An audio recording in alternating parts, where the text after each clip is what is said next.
अस्सलाम वालेकुम। उम्मीद है आप तमाम दोस्त अहबाब खैरियत से होंगे। तो पिछली क्लास हमने जो है वो एक्सट्रूड के बारे में पढ़ी थी और सब डिविजन्स के बारे में पढ़ी थी। उम्मीद है आप लोगों को मेरी ये वाली क्लास जो है वो अच्छे से समझ आई होगी। अब जो है वो हम थोड़ा सा आगे की तरफ बढ़ेंगे, कुछ वर्सेस जो है वो हम मॉडल करेंगे और इसके साथ साथ हम आज पढ़ेंगे स्पेसिंग के बारे में कि स्पेसिंग क्या होती है और स्पेसिंग का जो इम्पोर्टेंट रोल होता है वो क्या होता है। ठीक है, तो चलिए स्टार्ट करते हैं। तो मेरे पास यहाँ पे कुछ रेफरेंसेस हैं, एक ये रहा और दूसरा ये रहा। तो दोनों में से हम किसी को भी पहले स्टार्ट कर लेंगे और मैं इसके बाद आपको बताऊँगा कि स्पेसिंग एक्चुअल होती क्या है। तो ठीक है, सबसे पहले मैं यहाँ फोल्डर में से जो है वो इमेज का पाथ कॉपी करता हूँ। शिफ्ट राइट क्लिक इमेज के ऊपर कॉपी एज अ पाथ कर लेता हूँ। ये मेरे दूसरे मॉनिटर पे है। अच्छा, मैं फ्रंट पे लगा लूँ या साइड पे लगा लूँ, मेरी मर्ज़ी है। ठीक है, क्योंकि ये बिल्कुल राउंड की चीज़ है। ठीक है, टॉप पे नहीं लगा सकता मैं। तो इमेज प्लेन लगाने के लिए कि आप किसी इमेज को रख कर माया में काम करना चाहते हैं, तो उसके लिए यहाँ पे आपको छोटा सा आइकन दिया हुआ है इमेज प्लेन के नाम से। ये आपको हर व्यू पोर्ट में मिलेगा जिसमें आपने लगाना है। मैं चाह रहा हूँ फ्रंट से बनाऊँ, साइड से बनाऊँ, मैं चाह रहा हूँ मैं इसको फ्रंट से ही बनाऊँ। ठीक है, तो इमेज प्लेन के आइकन पर मैं क्लिक करता हूँ एक दफ़ा और वो जो इमेज किया तो यार मैं लोकेशन पे चले जाऊँ डायरेक्टली। मैंने शिफ्ट दबा के कॉपी एज अ पाथ किया था, तो मैं यहाँ से इसको ओपन करा देता हूँ। तो जैसे ही मैं इसको ओपन कराता हूँ तो यहाँ पे देखें मुझे इमेज मिल गई है मेरी। ठीक है, जो मैंने मॉडल करनी है। अच्छा, सबसे पहले जिन चीज़ों का ख्याल करना है वो ये है कि हमें सबसे पहले ये देखना है कि हमारी जो ये इमेज आई है ये बिल्कुल एग्जैक्ट सेंटर्ड है या नहीं है। सेंटर में होना इसका बहुत ज़रूरी है। यहाँ से भी बराबर होना चाहिए और ये यहाँ से भी बराबर होना चाहिए। तो इसको चेक करने के लिए, क्योंकि ऐसी बातें हैं हमारे पास नेगेटिव स्पेस इमेज में बहुत ज़्यादा है, तो जिसकी वजह से यहाँ पे ज़्यादा है और यहाँ पे कम है, तो उसकी वजह से जो इसका जो इक्वल सेंटर निकला है वो कुछ और निकला है और इमेज का कुछ और है। ठीक है, तो इसमें हम इस सूरत में ये करते हैं कि इसको मैनुअल एडजस्ट करते हैं। ठीक है, सबसे पहले आपको थोड़ा सा इसको अंदाजे से इधर उधर कर लें। ये आपको इसमें भी नज़र आ रही है। ठीक है, आप सिर्फ और सिर्फ इसको फ्रंट में देखना चाहते हैं तो उसके बाद तो सेलेक्ट करके कंट्रोल ए प्रेस करिए आप और इसको लुकिंग थ्रू कैमरा कर दें कि भाई जिस कैमरे में मैंने इसको लगाई है मैं सिर्फ वहीं पर देखना चाहता हूँ। ठीक है, ओके, आगे बढ़ते हैं। हम अब एक सिलेंडर लेते हैं। ठीक है, क्योंकि मैंने आपको पहले ही बताया था कि हमने किसी भी चीज़ को मॉडल करना है तो हमने पहले ये देखना है कि उसकी शेप क्या है, वो किससे बनेगी। वो स्फीयर से बनेगी, वो क्यूब से बनेगी, वो सिलेंडर से बनेगी या हीलिक्स से बनेगी। तो मेरे पास यहाँ पे जो शेप है वो मुझे ऐसा लग रहा है कि सिलेंडर से बन जाएगा। ठीक है, अच्छा, दूसरी चीज़ पे हम चलते हैं। इसको अगर मैं 4 प्रेस कर रहा हूँ तो अगर यहाँ पे देखूँ, सबसे पहले तो इसकी थोड़ी सी मुझे ज़रा बहुत ज़्यादा ब्राइट लग रही है। इसका जो बैकग्राउंड है यहाँ से मैं इसको सेलेक्ट करके इसको ज़रा से मैं डार्क कर देता हूँ। ये इमेज जो है वो मेरी डार्क हो जाए ताकि मुझे देखने में ज़रा इसको आसानी हो जाए। हो गई है इससे, इसके वाइट को मैं ज़रा कम करता हूँ। ठीक है, तो अब ये देखने में ज़रा आसान है। अच्छा, जब ओवरऑल अगर मैं इसको छोटा करूँ तो देखें ये यहाँ पर, क्योंकि हमारा इस वक्त सिलेंडर जो है वो बिल्कुल सेंटर के अंदर है। ठीक है, सिर्फ वाई की वजह से ऊपर है, बाकी बिल्कुल सेंटर है। ठीक है, इसके बाद मैं क्या करूँगा, इमेज प्लेन को पकड़ के इसको सेंटर करने की कोशिश करूँगा।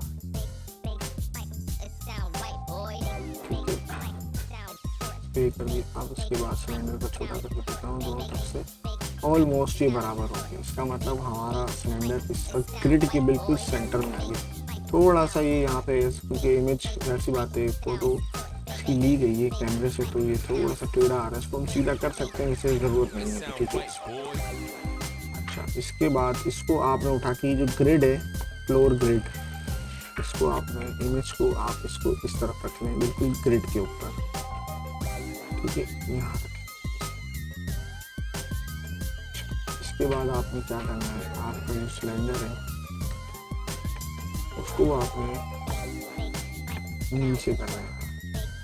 बिल्कुल मैं ना इसको इस डायरेक्शन में ना एक्स की डायरेक्शन में चल रहा हूँ ना इसको मैं जेड में, अभी बिल्कुल सेंटर में, क्योंकि गोल चीज़ बना रहा हूँ मैं, ठीक है। इसको हम सेंटर में रखेंगे, हमें जस्ट इसको ट्रेस करना है। इसको मैं नीचे रखता हूँ, ठीक है।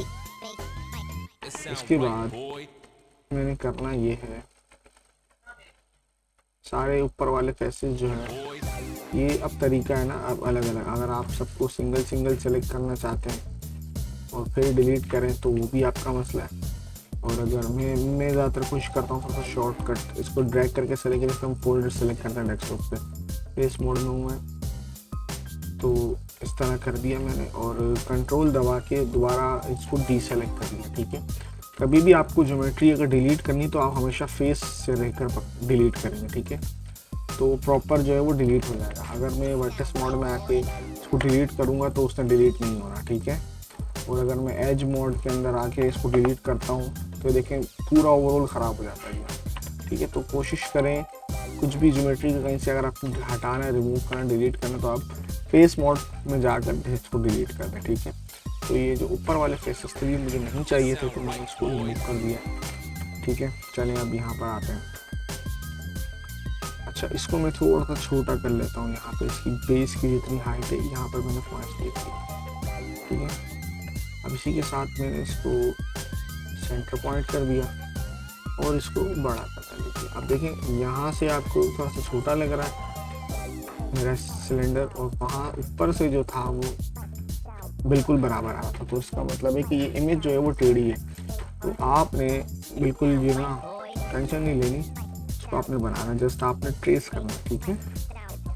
तो आपने इसको यहाँ रख लिया और ये पर्सपेक्टिव है तो इसलिए जो है वो आपको इस तरह से यहाँ से दिख रहा है, ठीक है।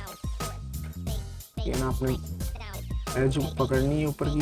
अभी देखें जब आप इसको मूव करें तो ये यहाँ से मूव होता है, ठीक है। उसके बाद आपने इसको एक्सट्रूड करना है। जब आप एक्सट्रूड करेंगे तो यहाँ पे आपको एक पॉइंट ये यहीं रहेगी एज, और आपको ऊपर एक्स्ट्रा जो है वो फेसेस मिलेंगे। इसको आप यहाँ तक ले जाएं, ठीक है। जब आप यहाँ तक ले जाएं देखिए अंदर से बिल्कुल खाली है, ठीक है। तो ये सही है इसका मतलब। अच्छा, अब आपने क्या करना है, अब आपको करना ये है कि इंसर्ट एज लूप टूल का आपने इस्तेमाल करना है एजेस को लगाने के लिए बीच में, और एजेस को लगाने के लिए। अब जैसे मैंने बीच में मुझे एक एज लगानी थी, इंसर्ट एज लूप टूल। अब देखिए मैं इसको भी ऊपर नीचे कर सकता हूँ। यहाँ पे अगर मैं इसको स्केल करता हूँ सेंटर से, देख रहे हैं इसके शेप में डिफॉर्म कर पा रहा हूँ बिल्कुल सेंटर से येलो वाले पॉइंट से। रेड से करूँगा तो एक तरफ स्केल कर रहा है, ब्लू से करूँगा तो भी एक तरफ कर रहा है। यहाँ पे मेरा ये वाई एक्सिस काम नहीं करेगा, जिसकी वजह ये है कि स्केल हो रहा है तो इसको कोई डायरेक्शन ही नहीं मिल रही उसको, ठीक है। इसको मैंने स्केल सेंटर से किया, यहाँ से कर लूँ या यहाँ से कर लूँ, बात एक ही है, ठीक है। मगर जो बिगिनर्स होते हैं वो यहाँ से स्केल करते हैं, उनको ऐसा लग रहा है सेंटर से हो रहा है, बट पर्सपेक्टिव से जाके वो इस तरह हो रहा होता है या एक डायरेक्शन में कहीं हो रहा होता है। तो ये आप ज़रूर चेक कर लीजिएगा, ठीक है। तो आपने इसको ऐसे करके स्केल करना एक दफ़ा, ठीक है।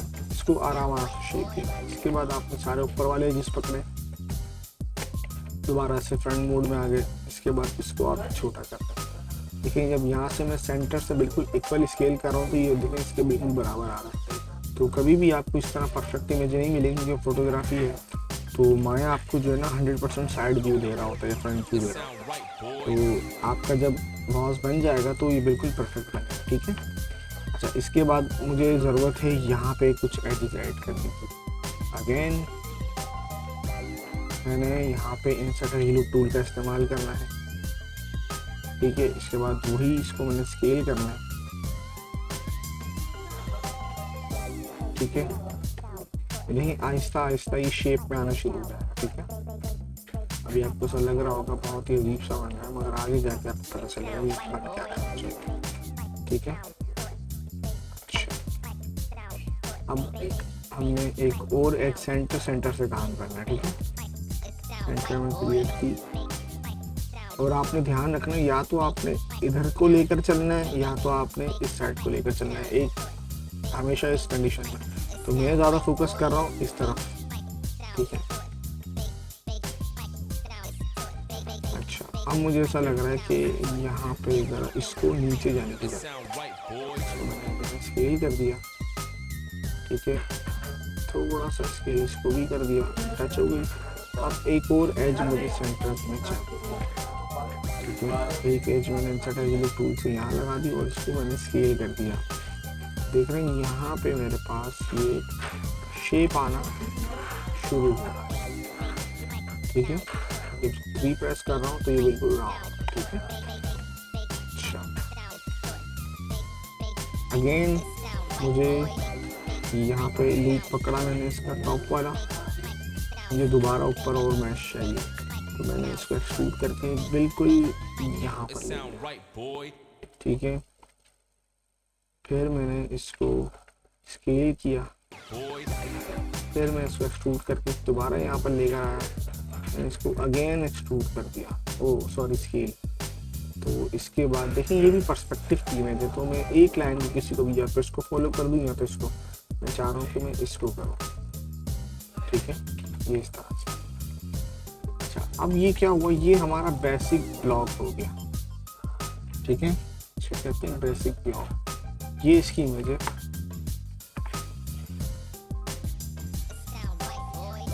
ठीक है, ये हमारे पास बेसिक ब्लॉक आ गया। अब हम इसको और डिटेल में ज़रा जांचें इसको काम, और डिटेल में काम हम किस तरह से करेंगे कि ये वाला जो इसका शेप है कर्व हमें ये निकालना। तो insert as loop tool again, और ये ले ली मैंने, इसको सेंटर से स्केल करते जाऊँगा, ठीक है। अगेन यहाँ पर भी मैं सेम चीज़ यही करनी है, स्केल, ठीक है। अगेन सेम चीज़, सेंटर में हमने इंसर्ट एज लूप टूल लगाना, स्केल, ठीक है। अच्छा, अगेन यहाँ पर भी हमने वही वाला काम, सेंटर, इसके बाद स्केल, सेंटर, इसके बाद स्केल। ये नहीं कि हमें इसको भी करना है, बाद में 3 प्रेस करेंगे तो वो ऑटोमेटिकली इसमें हो जाएगा, सब डिवीजन हम इसके ऊपर ऑन करेंगे, ठीक है। इसके बाद दोबारा से सेंटर में लगा दिया, इसके बाद हमने इसको ऑन कर, ठीक है, स्केल। देखिए मैं एक साइड को फॉलो कर रहा हूँ, अगर आप दोनों साइड फॉलो करेंगे तो क्योंकि ये इमेज है ये आपका वो जो है वो आउट होता है, ठीक है। अच्छा, अब यहाँ पे आपको जो कंफ्यूजन होगा वो पर्सपेक्टिव इमेज है, आपने उसकी टेंशन नहीं लेंगे, ठीक है। मेरे हिसाब से इसको थोड़ा सा ऊपर होना चाहिए, दैट्स इट। और इसके बाद सेंटर में एक मैंने लगाई, बिल्कुल स्ट्रेट आ रहा है तो इसको स्ट्रेट नहीं, थोड़ा सा मैं कर्व यहाँ भी ऐड कर दूँगा, ठीक है।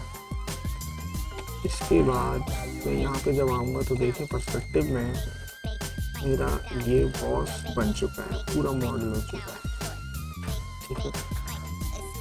यहाँ पे मुझे हल्का सा कुछ डेंट सा फील हो रहा है, तो इसको हम ठीक करें, ठीक है। तो मैं ऑल्ट बी के बटन से इसका एनवायरनमेंट चेंज करता हूँ तो मुझे दिखने लग रहा है। अच्छा, अंदर सिंगल साइड है तो इसलिए ब्लैक नज़र आ रहा है, लाइट के अंदर जाके इसको 2 साइडेड लाइट कर दो तो ये अंदर भी मुझे ठीक से नज़र आना शुरू हो, ठीक है। तो ये बहुत सिंपल सा है, बिल्कुल हमें टेंशन लेने की ज़रूरत नहीं है।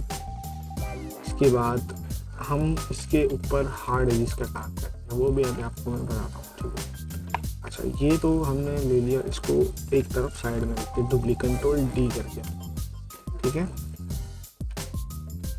अच्छा, अब हमने इसमें जो एडिशनल चीज़ें करनी है वो ये करनी है कि इसकी स्पेसिंग को देखना है, ठीक है।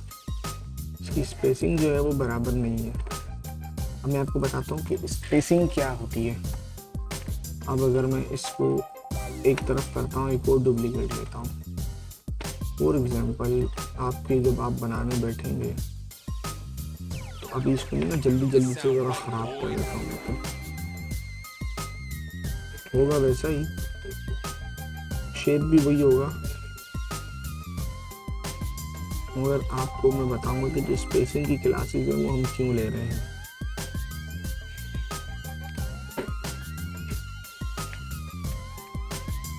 स्पेसिंग का बेसिकली मतलब क्या है, वो होती क्या है, वो आपको इस लेसन में जो है वो बिल्कुल अच्छी तरह से क्लियर हो जाएगा। ठीक है,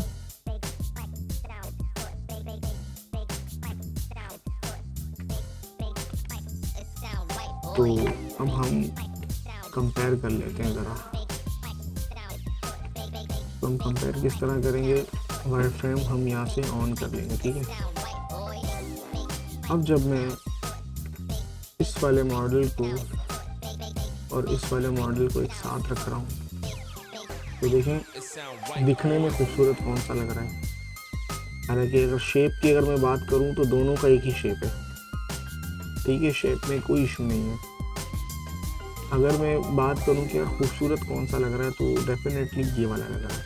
क्यों, इसकी वजह ये है कि उसकी स्पेसिंग जो है वो बिल्कुल पूरे तरीके से जो है वो बरकरार है। ठीक है, कोई भी ऐसी चीज़ नहीं है कि बिल्कुल छोटे के बाद बड़ा हो रहा है। अगर कोई हमारा यहाँ पर पॉलीगॉन बड़ा भी हो रहा है तो वो बिल्कुल ग्रेजुअली जा रहा है। ठीक है, तो इसको हम स्पेसिंग कहते हैं। ये बहुत काम आती है जब, क्योंकि 3D के अंदर जैसी बात है अगर किसी को चेक करना होता है किसी का काम तो उसके वायर फ्रेम्स देखे जाते हैं। तो जितने अच्छे इक्वल स्पेसिंग के साथ आपके वायर फ्रेम्स होंगे तो उतना ही जो है वो आपके चांसेस होते हैं कामयाबी की तरफ, अच्छी मॉडलिंग, अच्छा मॉडलर कहलाने के लिए। ठीक है, वरना तो इस तरह का शेप तो आप देखिए इस तरह के स्पेसेस बड़े बड़े नेगेटिव स्पेस आ रहे होंगे, इस तरह से आ रहा होगा। हालांकि देखिए शेप में इतना कोई फ़र्क नहीं आ रहा मगर ऑटोमेटिकली आपको देखने के अंदर ना एक बचकानी फील आ रही होगी। ठीक है, तो ये जो मैं स्पेसिंग की आपको जो ट्रिक बता रहा हूँ ये प्रोडक्शन लेवल की ट्रिक है ये। ठीक है, यहाँ प्रोडक्शन के अंदर जो है वो ट्रेनिंग ही इसी लेवल की होती है, बिल्कुल बेसिक चीज़ों के ऊपर। तो आगे जाके जब बंदा लेवल पे पहुँच जाता है तो वहाँ पे उसको गलती करने की गुंजाइश बिल्कुल भी नहीं मिलती। तो उम्मीद है स्पेसिंग आपको समझ आ गई। ठीक है, तो इसको फ़िलहाल मैं साइड पर रख देता हूँ। मैं अगेन एक्स की वैल्यू माइनस करता हूँ, 0 करता हूँ तो ये सेंटर में आ गया अपनी जगह पे। और मैं इसके जो है वो हार्ड एडजस्ट करना शुरू करता हूँ। तो यहाँ से देखें अगर मैं इसको स्मूथ, अब जैसे हम सब डिविजन्स पे देखते हैं ना मॉडल, अगर मैं इसको यहाँ से देख रहा हूँ तो अब ये स्मूथ हो रहा है। ग्रिड ऑफ कर रहा हूँ तो देखिए ख़राब हो रहा है। तो मैंने करना ये सबसे पहले तो इस वाली एज को पकड़ के फ्लो करूँगा ताकि ये मैं फ्लो ख़राब कर रहा है ताकि ये अच्छा सा इसका शेप बन जाएगा, शेप हमारा है मेरा। इसके बाद इसको हम ठीक करेंगे थोड़ा सा स्पेसिंग बराबर करेंगे। ठीक है,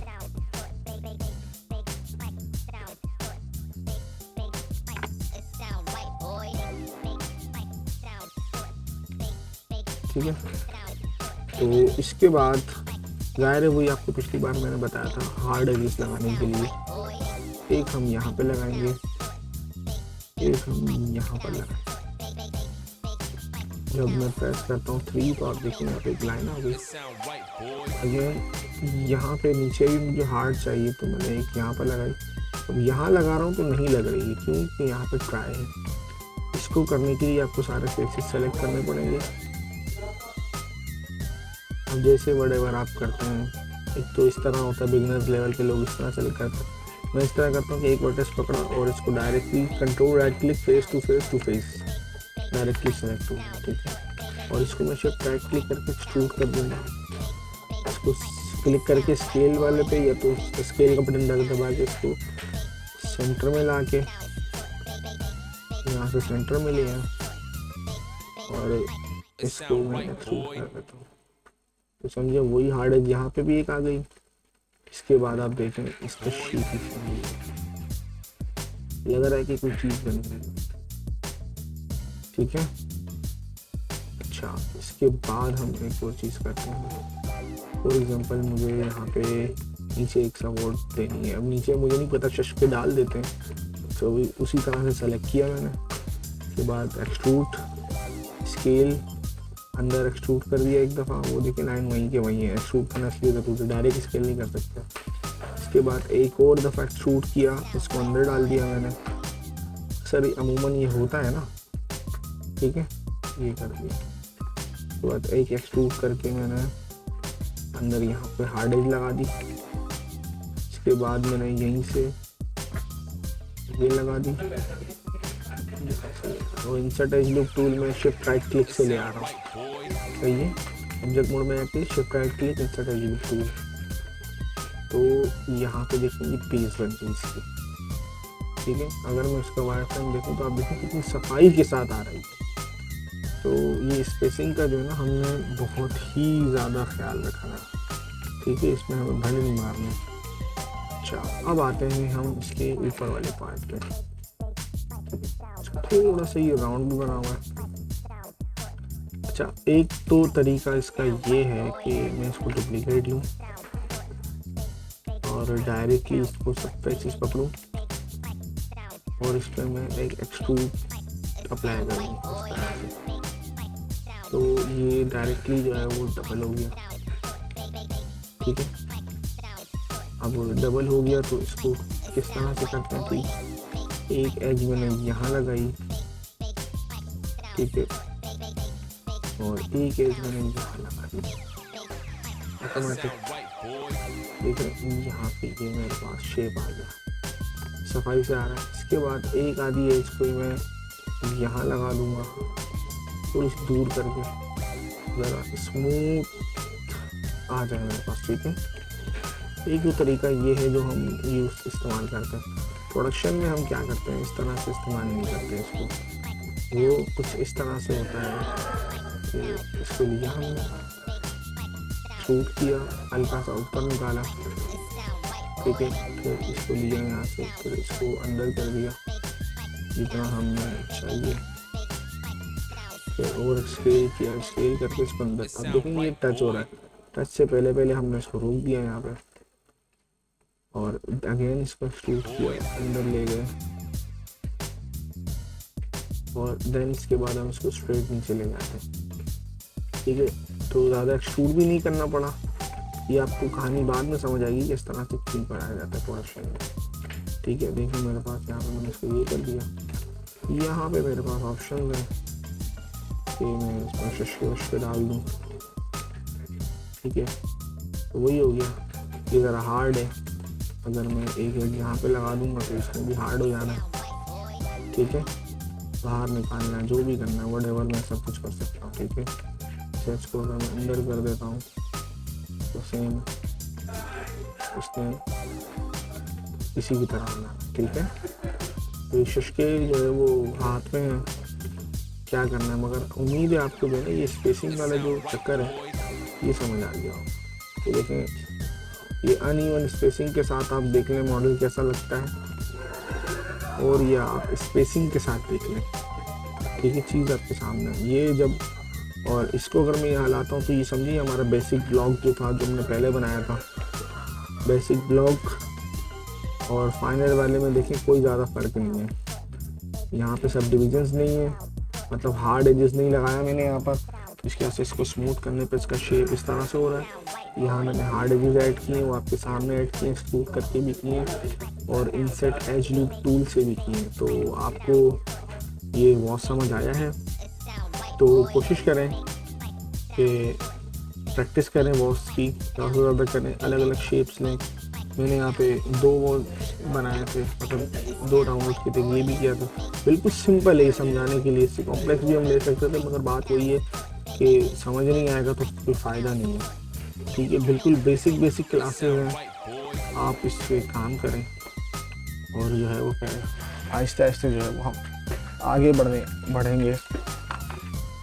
तो फाइल को मैं भी सेव कर लेता हूँ। अगर कोई भी बंदा इस पर काम करेगा तो अगर नई कोई चीज़ समझ नहीं आ रही तो कमेंट कर दें, नहीं तो मेरे ईमेल एड्रेस पे आप फाइल मुझे भेज सकते हैं। हो सकता है मैं क्रिएटिव करते करते भी कोई ट्यूटोरियल बना लूँ या रिकॉर्डिंग कर लूँ, ताकि आपको जो है वो आप ही की फाइल्स के ऊपर मैं समझा सकूँ, ठीक तरीके। डिस्क्रिप्शन के अंदर मैं जो है वो अपना ईमेल एड्रेस जो है वो दे दूँगा, तो आप लोग मुझे भेज सकते हैं। तो thank you so much for watching, और सपोर्ट करने के लिए बहुत बहुत शुक्रिया। आपकी जैसे जैसे मैं वीडियोस अपलोड कर रहा हूँ और काफ़ी सपोर्ट मुझे मिल रहा है, सब्सक्राइबर भी बढ़ रहे हैं, व्यूज़ भी आ रहे हैं। तो इसी तरह से सपोर्ट करते रहिएगा ताकि मैं जो है वो आप लोग के लिए इसी तरह की इंफॉर्मेटिव वीडियोस बनाता रहूँ। Thank you so much. अल्लाह हाफ़िज़।